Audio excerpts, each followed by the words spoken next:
Everyone, welcome to our weekly discussion series, where we interview different people from our community. And this is hosted by the Chaldean Cultural Center in collaboration with U of M Detroit Center and Unique Voices in Films, as well as CMN TV, which will replay this episode in the coming weeks.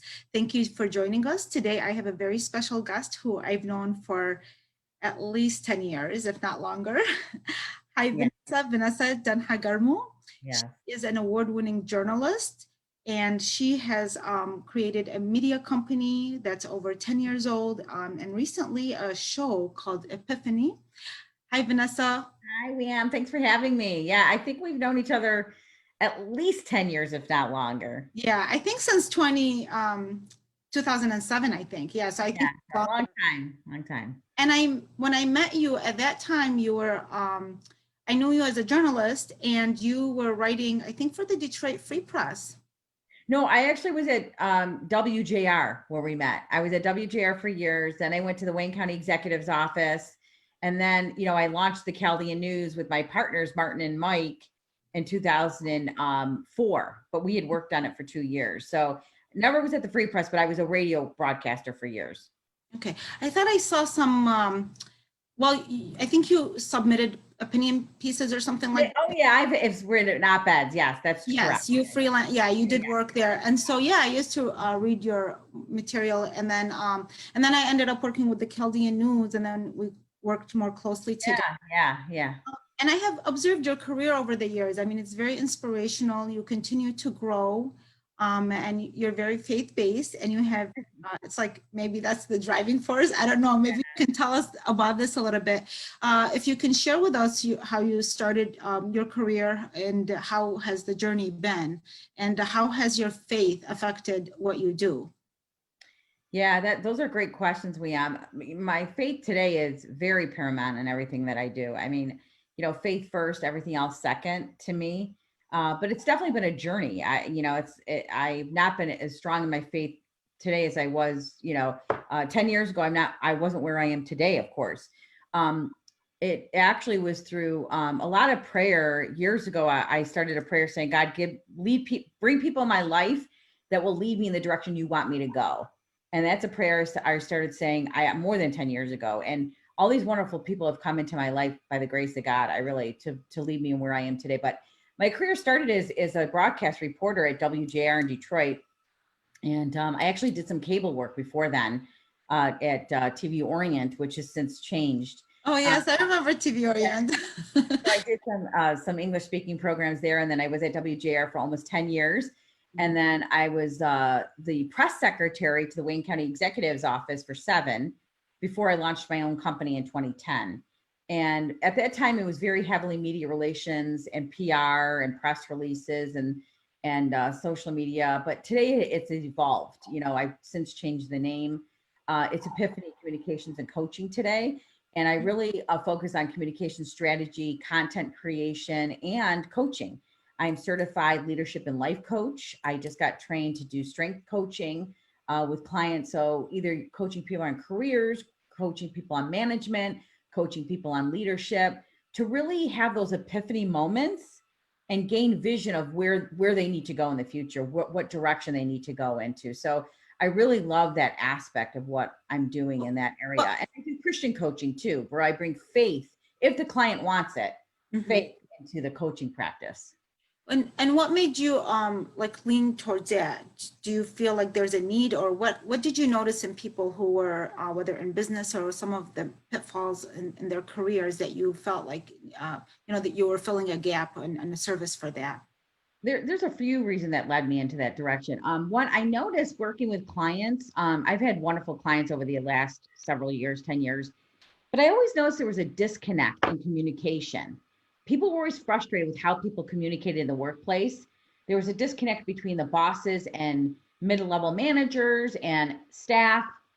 And I thought, what's going on? Why are people always so confused? Why is there so much anger? Why is there so people put in wrong positions? And I actually noticed that at the county executive's office, and got my master's degree in communications, thinking that would help, lead me somewhere else.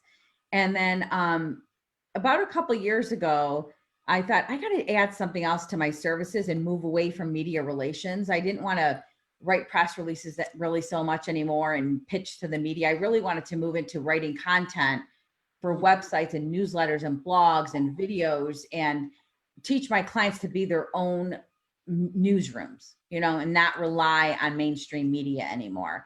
And so that was part of my motivation, along with seeing this disconnect. And my friend, Ikhlas Bashi, and I were talking about this, and she goes, Vanessa, you should get a coaching certification. I thought, I've interviewed coaches over the years, leadership coaches and life coaches, and I'll look into that. And so I did a couple of years ago and got trained, got certified. I just did a training class on Gallup, which I am now trained to help people figure out their true talents and focus on their strengths and manage their weaknesses, because research shows that everybody tries to fix their weakness, right? We're only good at so many things, right? We have God-given talents, right? You're a writer, you're an artist. That's a God-given talent and what you do. You and I probably can't do numbers very well, right? I hate QuickBooks. I hate all of that. It's like I'm forced to do it because when I do it, but then it doesn't bring me the kind of joy that when I'm doing. No, I mean, I've a lot of mistakes too. Yeah, but hopefully it's a small percentage of what we have to do in life. So really, coaching and what I'm geared toward is helping clients figure out what their top 5 to 10 strengths are through this assessment, and really excel at that and manage your weaknesses. Like my top 5 strengths is I'm a learner. I like to learn information. I'm a communications person. I have input where I like to take information in, data, and give it back out to people. I also have individualization where I could connect with people. And I have intellection where I could really look at myself internally and figure out, where did I go wrong here? So those are my top 5 strengths. Somebody else may have discipline as a strength, or harmony as a strength, or strategic as a strength that's in their top 5. So you got to work with people differently depending on where their strengths lie. That's how you excel in life, not trying to fix your weaknesses. But then in the process, is there any kind of focus on people's weaknesses, or do you learn to manage them? Energy away from it and put it as strengths? Exactly. That's a good point, Liam. You don't want to put all your energy on trying to fix a weakness. You want to manage a weakness, right? Okay. So if I'm not good at something, can I source it out? Can I delegate it out? Can I get an assistant to do it? Or can I do a minimal amount doing it? Thank God my QuickBooks is not a lot of work. I spend, once a month for, not even an hour doing my QuickBooks, and I'm fine, because that's such a minimal part of what I do. Right? If I had to do a majority of my work on QuickBooks or accounting, I'd be a miserable human being. So we got to figure out, I'm going to manage my weakness by getting help to help me do it. Maybe partners, colleagues, friends, somebody else to help me do things that I'm not very good at. Like, I'm not a natural organized person, Liam. That doesn't come naturally to me. You should see my desk. I don't even want to show you. I literally bring people in who are organized and say, okay, I need help today. Somebody come in and help me organize my office, because I can't even think straight anymore. Thank God my daughter has that natural talent, and she'll literally take so you got lucky. I do. She'll take apart my office, take apart my cupboards. She has organized my pantry. I can't tell you how many times. That's not a natural talent of mine. So I need help in that area. But I do see how you're shining when you're speaking. And I know that when you interviewed me not long ago, and it was a radio interview, and I remember that you made the whole process so much easier for me, that because you were able to get me to just like go from the one thing to the next very easily, rather than like having to think about it. And you really just kind of led the whole thing. And I was like, oh, this is great. I wish more people would interview me that way, because then the pressure is removed from me. But that's such a natural talent. You can even see it today. You're just like kind of shining in that communication. And I think sometimes we don't really value how important communication is. I know myself as a writer, sometimes I tend to communicate things better in writing than when I'm like verbally, and then my thoughts, get like in different places, because when I write, it's just, this is what I feel like where I'm at home. But then when I'm speaking, it's like it takes me out of my comfort zone, and it does take a lot of it takes a different type of skill. But I do notice that it's very important, because when you are sharing this idea, if it's not in writing and you're doing it verbally, if the person does not receive it clearly and and concisely, then there's going to be an issue there, especially in business. If you are trying to close a deal, and you go in and you start communicating one thing, you start talking about the project, and then the next thing, or that whatever you're trying to sell, and then you go off in a different tangent, right there, you forgot your purpose. And so do you help people like hone in into what is their goal? What are they trying to do? Exactly. Focus is very much part of what I do in terms of coaching and communication strategy work, is write those thoughts down. What messages are you trying to communicate? Not only to your potential clients, but to your staff, to your personnel. I mean, to your spouse, to your children. I mean, all of that plays a part in how we have success. Communication is essential. You hit it. It's very key. There's so much that falls apart in families and in organizations because of how we communicate, or the lack of communication strategy. Oh, that's true. I didn't even think about that. So it's like also in our personal life. So it's not a matter of just in our business, correct? Yeah. I mean, I don't do a lot of personal family coaches. There's coaches that just do family dynamics, or couples, or parenting coaches. There's a lot of that. I like to work in the communication, corporate realm, leadership, management, or business realm. That's where I'm comfortable in. And careers. I really loved helping clients with careers. But you make a really good point. I also love writing. I love words. I love conveying messages in writing. And I think where your skill set is so strong is because you speak 3 languages. That's why your writing is more powerful, because your first language is not English, right? That's right. But then you have a skill set that, God, people would envy. I wish I could speak Arabic and Chaldean and English fluently. I can't. I'm not going to learn the 2 fluently. Yeah, and they're not easy. That's why people have a hard time learning them, because if you are not born into into the native land, especially, it's the alphabets are all different. It's totally a different language. It's not like a European English alphabets. But that's a good point. And see, look at the things that you pick out right away. And now that you said that, I'm thinking, well, maybe that's part of the reason that when I am communicating verbally, because there's different languages that are so to someone else, like if it sounds a little bit foreign, is because there's like 3 languages going. Exactly. So that's a good point. See, you kind of like catch that. I just noticed you do that. You're like, well, you're good in the writing because of the 3 languages. But then I'm wondering if in speech there's like a certain, inheritance that you get from knowing more than one language. Yeah. Because think about the way your brain thinks, right? You're thinking in different languages. Your brain automatically thinks in your primary language. But when you write it, you have time. We know as writers, that writing is writing, and writing is rewriting, and writing is editing. I mean, I know. Very few people think we write a first draft and it's submitting one article, a 700-page article, 700 word, I'm sorry. Yeah, and people are, if you're not a writer, people do not realize the kind of work that goes into that. Yes. 100 or 700 word article. Yeah, they think you're sitting down for one sitting and writing something and it's a masterpiece. I go back to something probably a dozen times and say, you know what? Nah, I don't like the way that reads. I'll walk away for an hour or a day and say, nah, I don't like the way that reads anymore. I'm going to rewrite it. Writing is really rewriting. Any writer will tell you that. Any author will tell you writing is rewriting. And so that's where your thought process comes clear, right? Because you have time. But when you're speaking it, I can't take back my words and say, oh, do over. I need to edit just what I said. It doesn't work like that, And so when I do, like I've done radio my whole life, I've been in radio, live radio, there's no take backs. What goes out on the air goes out on the air, just like this is live. And so that's a different skill set. And that it's taken years of practice to be able to communicate live on radio, which is different from print.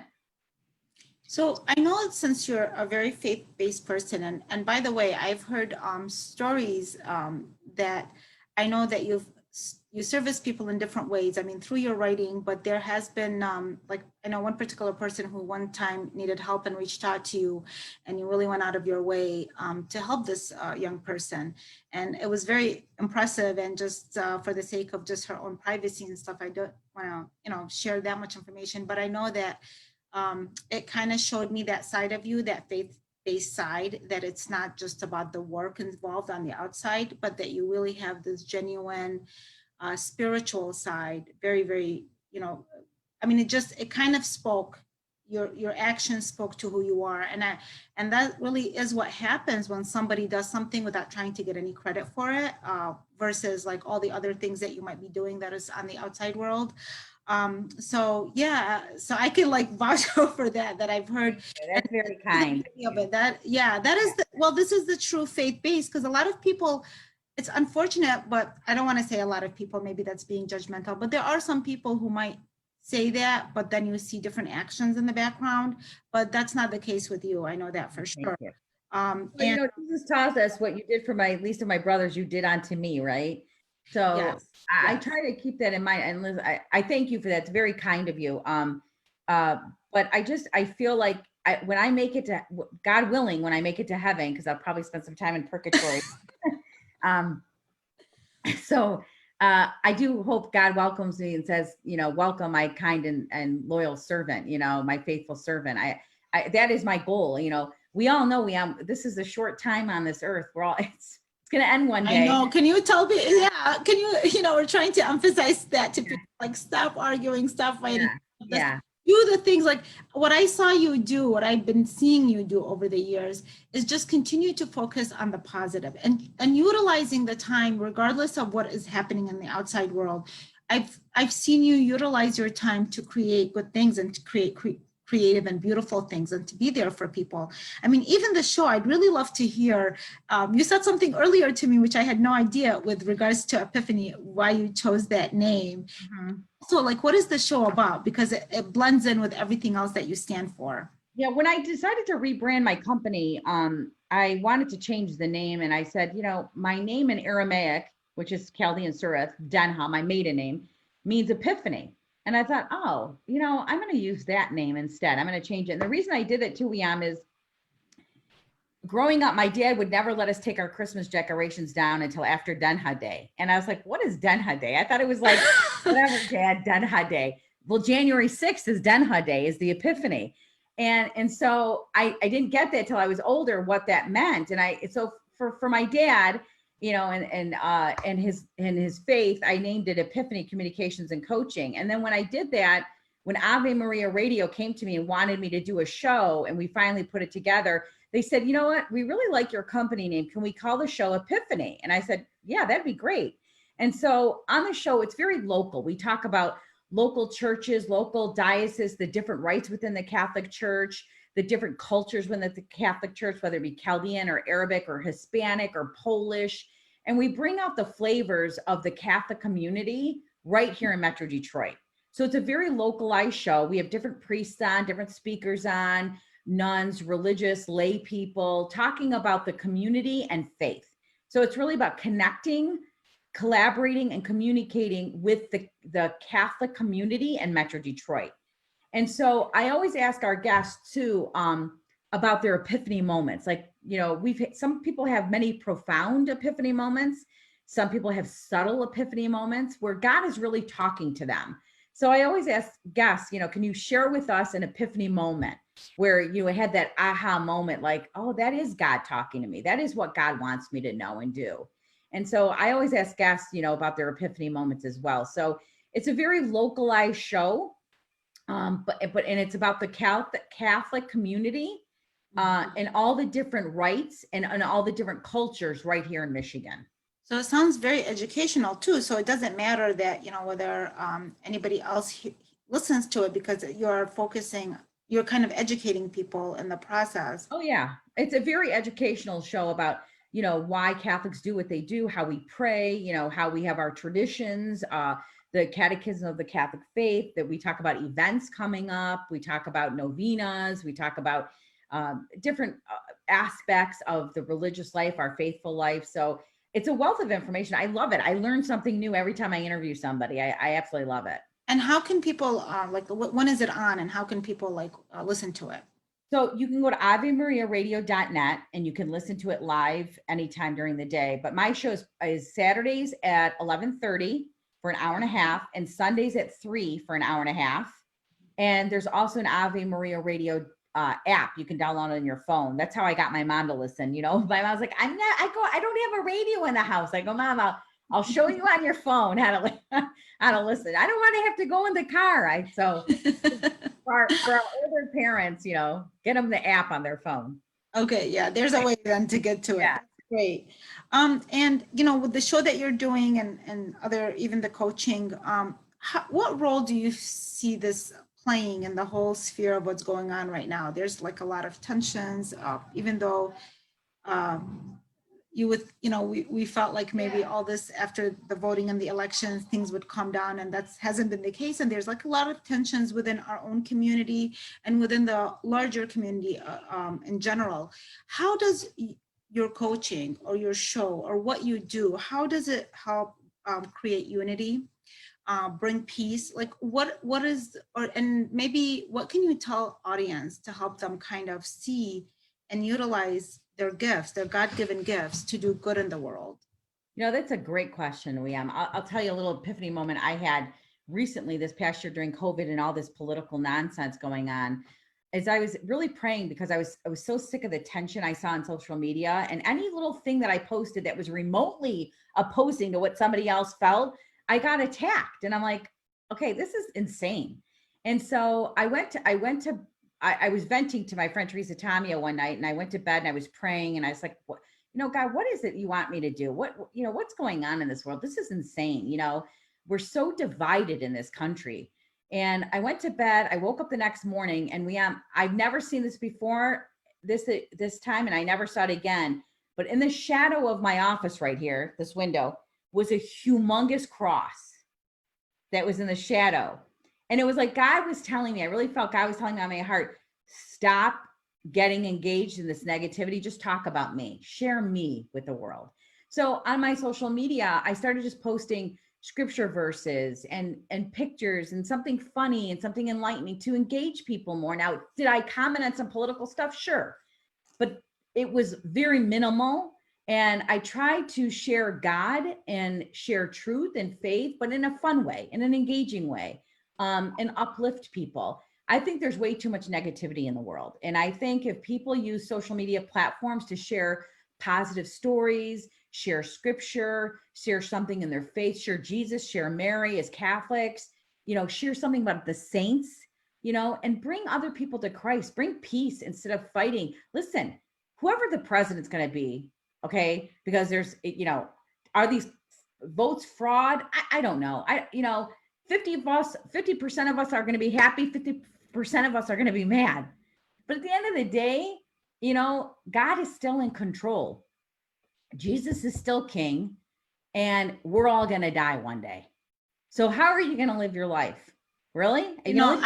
I love what you're saying, because I feel like so many people have given their power away to who's going to be president, and they get caught up in that when really the master of the masters of the masters is God. I mean, and that's within us, and just our faith. Nobody can take that away, regardless of what person has the position that they have. And I have seen on social media that you have brought a lot of humor to this. I know that there was one where you said something like, if you don't know how to keep counts of something. Like check with the Chaldeans who have a list of how much they got in their envelopes, like from 20 years ago. Is that not the truth? It is the truth. And the thing is, it's like I was cracking up, and I felt like, oh my gosh, we just need more and more of this, please. Like, you know, for people just to lighten up and not cause, there's already enough tension, and then to just add onto it, it's not helping anybody. It really gets stressful. There's humor, you know, and I have seen people where they'll post and say, you know, this is who I will be with this president, and this is who I'll be with this new president, and it's the same picture, because basically, you know, it's within us. It's our faith in ourselves, and we're not going to try, if we're having a good life or a not good life or a good day or serving, that should not change on what the politics involved. We should continue to do that. And that's how our faith is. Yeah, and listen, this is what I tell everybody. If you really want to be the change, like I was very discouraged by so many Republicans saying, well, I'm never going to vote again because it doesn't matter. There's fraud. I said, listen, that's just stupid. Okay. Do your part, use your talent. If you believe in a candidate, go help into that. That's right. That's you right. know, I mean, leave the rest to God. You do your part. Like, yeah, you know, even the last time in 2016, people thought, okay, well, for Hillary, and then there was like fraud and whatever, but it's like, and then they don't want to go vote. And but it's like, do your part and just leave the rest. The rest to God. Don't try to be so in control of things, and trust the process. And whatever does happen, nobody can take away your faith. Yeah. Sure. And you know, listen, Liam, at the end of the day, I'm a true believer in whatever happens is the will of God. So if your candidate doesn't end up in the White House come January 20th on Inauguration Day, that's the will of God, and be okay with it and move on. I mean, and Vanessa's shows is still going to be on, so you guys can watch it. And if you need, if it's affecting how you handle your business, the center will still be available for coaching, so she can handle that stress management thing by having you focus rather than on the news. You can focus on your career, and really it does matter. I think like when you have that kind of open mind and open heart, you can help a lot more people. I want to say this one thing though that I think is important because of what you said about not being able to express yourself. I think that regardless of what your affiliation is, you know, I was born in Iraq, and the nice thing about that is the fact that you learn another language and other things. There's a lot of beautiful things there. I have a lot of beautiful friends. But one thing, we were very affected and oppressed because being Christian and not getting involved in the Ba'ath Party really affected us. And my dad paid a big price just by making a comment that somebody did not like. And so his punishment was, you know, being relocated. He had a very great job, and there was a punishment for having views that differed with the political party that was there. And there was also punishment, you know, for or limitations when you have a certain religious faith.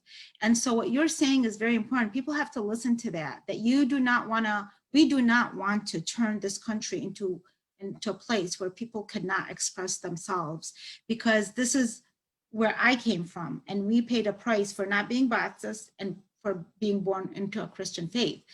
So everything that you're saying is very powerful, and I hope that people really take it to heart and understand the importance of listening to you regardless of their political affiliation. You know, I hope you share that message more and more, write about it, blog about it, do videos about it.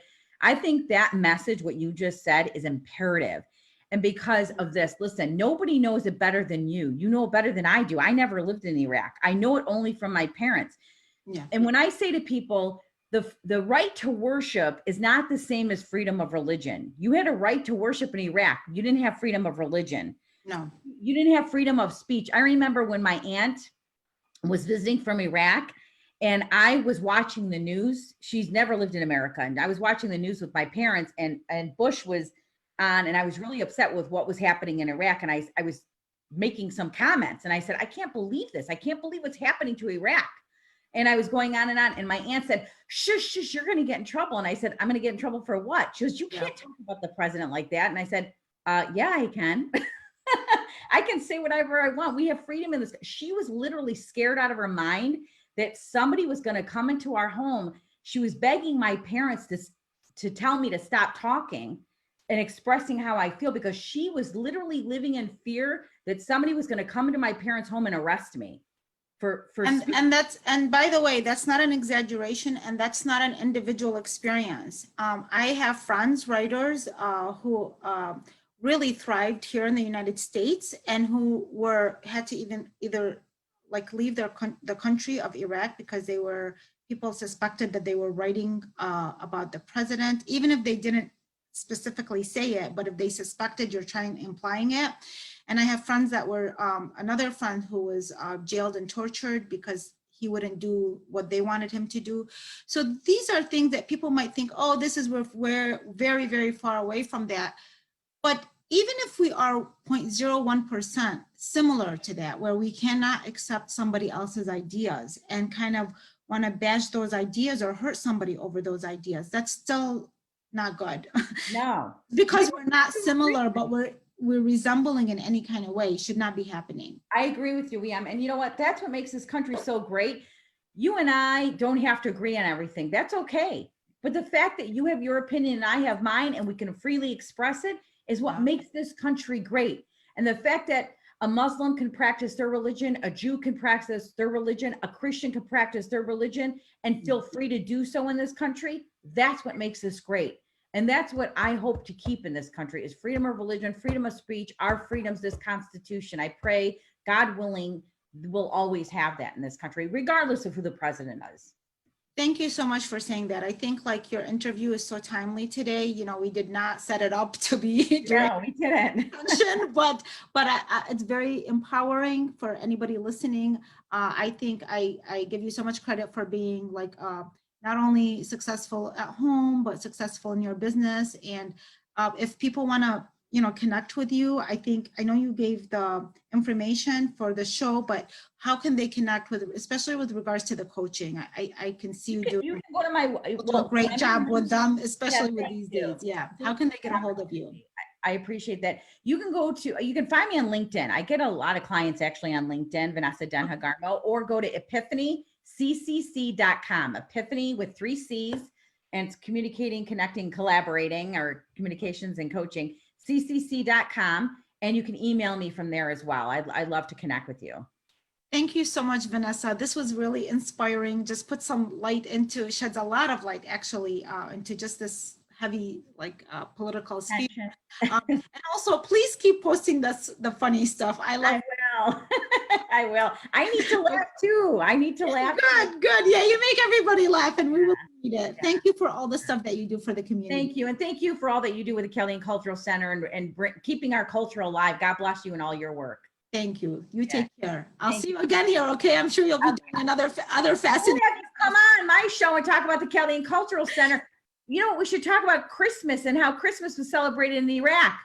Oh, yeah. Oh, that would be an interesting. I'm going to tell my producer to contact you. All right. Sounds like a deal. All right. Thank you very much, Vanessa. God bless. Bye. Bye.